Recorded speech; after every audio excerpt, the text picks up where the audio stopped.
Hi, my name is Helen, and I'm looking for a job. Maybe you can give me some advice? I can do a lot of things: do the dishes, look after little kids, walk dogs, and I can even go shopping at the store. It's not much, of course, but still the skills needed for very busy people. Why do you think a schoolgirl would need money? You think I already have everything.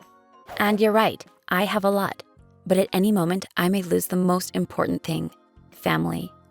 It all started 1 year ago. My parents love each other very much. Dad often brings flowers to Mom. They go out together in the evening. Mom often bakes cakes that Dad loves so much. I thought it would always be like that, and it should be like that for everyone. Then, Daddy got sick and started going to the hospital. He was prescribed pills and a diet. Mom stopped making cakes because Dad couldn't eat them. Then he stopped bringing her flowers because his doctor said they gave him headaches. And then they stopped going for walks. And again, with the doctor's prescription, it's chilly in the evening and it's bad for Dad's joints. Mom got very sad. Dad kept quiet all the time. The house got gray and dreary. I was very worried and thought how to help. But my parents said it was their problem and they would solve it themselves. The house became like a hospital. You couldn't even speak loudly. Dad often went to the hospital, disappeared for long there, and sometimes even went on weekends to the summer house without us to get some fresh air and rest. Mom was getting sadder and sadder, and she often cried. I felt sorry for her. I kept wondering how I could help my family. Mom started complaining that because of Daddy's illness, we did not have enough money. So much goes to his treatment. I started thinking about where to make money, and I ended up getting my first job. It was an interesting time. I was like a participant in a computer game. In the morning, I'd wake up, wash up quickly, take my briefcase, and run to school. On the way, I'd pick up the neighbor's boy who was younger than me and take him to school. His mother would pay me $10 a week for this. After school, I would run to the post office and put the mail in the P.O. boxes. For this, I was paid $3 per hour. Then I ran to the store and bought food for our neighbor. For this, she paid me $5 for one trip to the store. Then I would run home, help Mom do the homework. In the evening, I would sometimes sit with the kids and get $15 for a couple of hours of work. When I'd come home, I'd often reassure Mom if Dad wasn't home, and if he was, Mom and I'd think about how to please him, how to make him happy. It was a very hard time, but at least I could take my mind off the problems that were at home. I collected all the money I earned in a cookie box. My mother still refused to take it, saying I would need it more. Eventually, there was a decent amount of money saved up. I was really tired, but I thought I was going to raise a lot of money and heal Dad, and everything would be just as it used to be. My parents knew my work schedule well, and it served very badly one time. One day, when I was supposed to be at the post office, something unexpected happened. The postman got sick, and I was asked to carry a parcel marked urgently to one of their nearest addresses. I knew where the house was, and I went through the park to save time. The weather was fine. I decided to take a little walk, not too fast. I noticed a couple up ahead. They were walking leisurely down the alley, a man wearing the same coat as my dad. The woman was carrying a bouquet of roses in her hand. I admired them, how they looked like my parents. I wanted to outrun them and look at these happy people. I even wanted to tell them, take care of your health, it's so important for happiness. I started to catch up with them, and I thought the voice of the man was very familiar, just like my dad's. When he was happy, he spoke to my mom the same way. I was surprised. I put a hoodie on my head and ran past them without turning around, made my way to the nearest bench, and sat on it. I waited for them to come nearer and wanted to see who the man was. I was afraid to know it was him, but I was sure it wasn't. There was no way I could lift my head. I saw that their feet were getting closer to me. I saw that a man's shoes looked like my father's. I could hear his happy voice and the happy voice of a woman more and more clearly. I was afraid. I was not able, but I looked up at him sharply. Our eyes crossed. He recoiled to the side. It was my father. He held the woman's hand gently, but when he saw me, he pulled his hand out of her hand. She was very surprised. She stopped and started looking at him, at me. He kept silent. I was shocked. I jumped and ran away, forgetting the package on the bench. I remembered the package and I came back. They were still standing there, a woman, saying something to him. I didn't understand anything. I grabbed the package and wanted to run, but my father grabbed my shoulder. He started telling me it was his doctor, that everything was fine, that I shouldn't react like that. At that moment, the woman started shouting at him that she wasn't a doctor at all, and that he wasn't sick, and that he'd stop composing all this, and that he promised to decide everything, and that he said that he couldn't leave us because of his daughter, but if she knew everything, then why lie? The woman started hitting him in the face with tulips, and I thought it was good that they weren't roses. I was standing there like in a fog. I couldn't understand the reason. All I understood was that my mother wouldn't be able to take it. I suddenly understood it clearly. I saw my dad leaving, and my mom sitting by the window and crying and crying. Then I covered my ears with my hands and started screaming. I don't remember how I got home.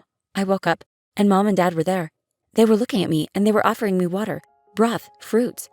At school, I was invited by a psychologist, and she talked to me for a long time. Then she told my parents that I was working very hard, and I needed more rest.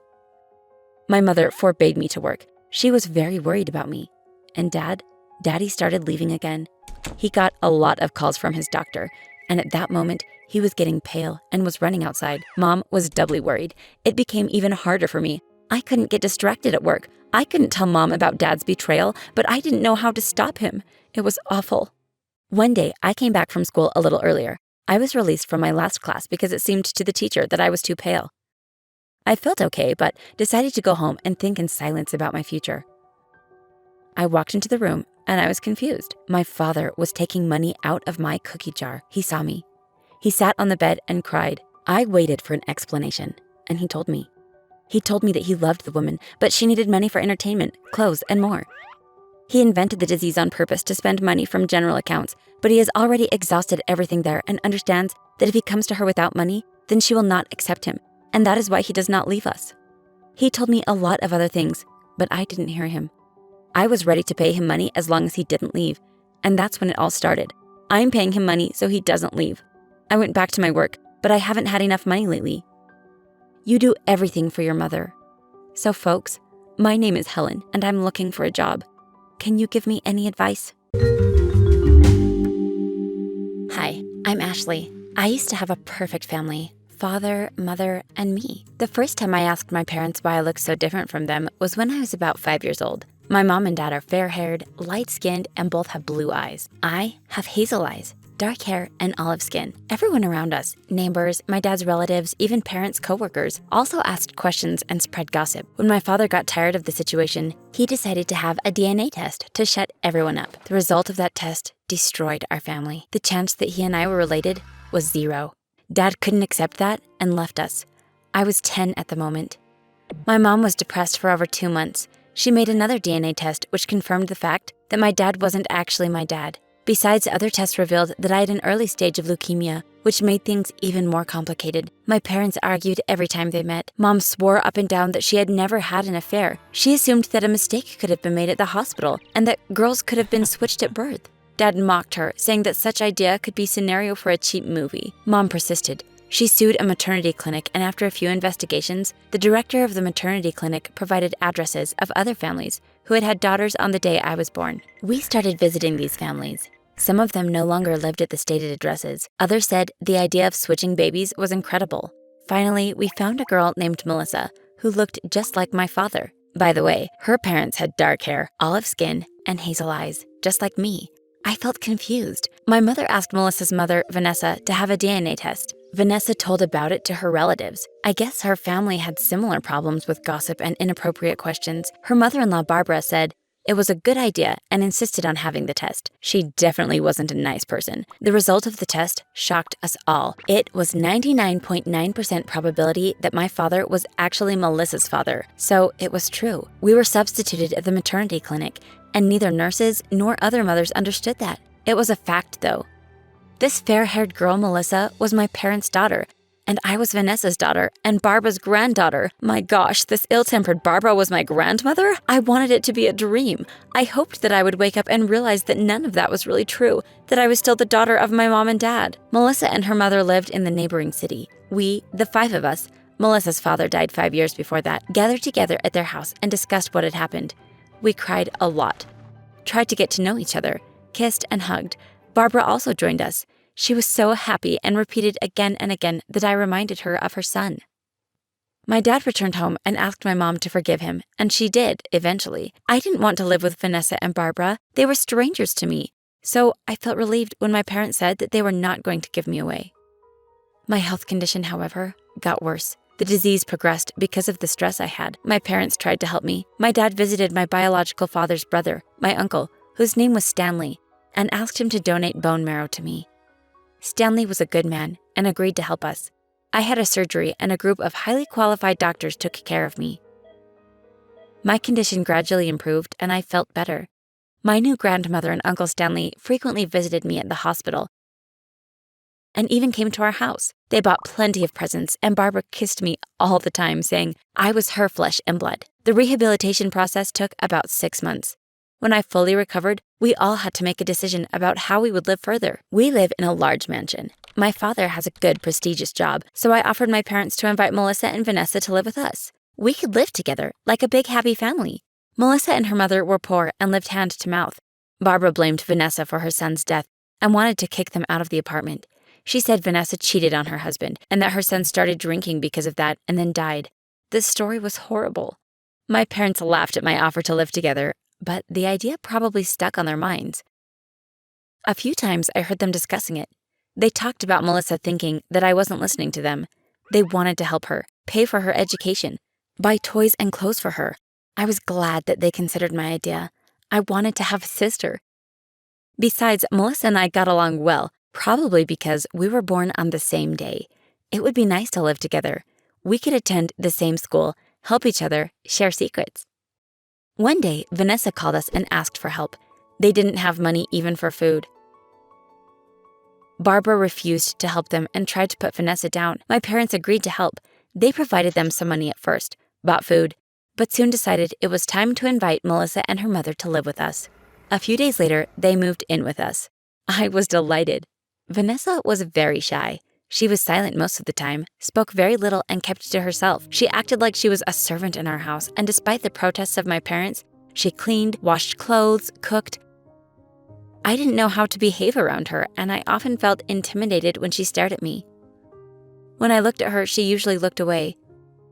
It was obvious that she also had difficulties with perceiving the fact I was her daughter. Soon I noticed that my parents started arguing again, but they tried to conceal it. Vanessa made a few attempts to move away because she felt the arguments were about her, but my father always stopped her as he was on her side. My mother seemed to dislike the woman. I wondered what the problem was with these adults. They always had something to worry and argue about, especially women. Once I heard my mom saying, "Why should you help her with the job? She should solve the problem on her own. We already do too much for them." Or, "Why do her colleagues think that you are her husband?" Dad tried to find excuses, said that it was probably a mere misunderstanding, and that he wasn't going to explain everyone what was happening with his family and in his house. I thought it was just jealousy. But one day, they had a big fight. They even didn't try to hide it from us. Melissa and I were sitting quietly in our room, but we heard everything. My mom blamed Vanessa for trying to steal her husband because her friend saw my dad and Melissa's mother leaving a hotel. My father was able to calm Mom down eventually, but not for long.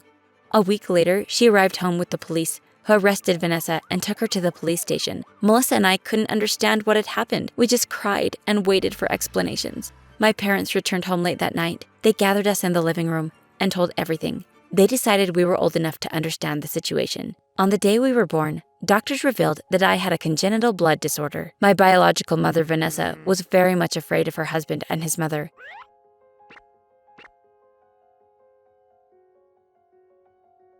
He used to beat her, and Barbara wanted to separate them, so Vanessa convinced her sister, who worked as an obstetrician at the maternity clinic, to substitute babies. There is often confusion and chaos in maternity clinics. That's why no one noticed the switch. Only years later, people started asking questions, which helped to find out the truth.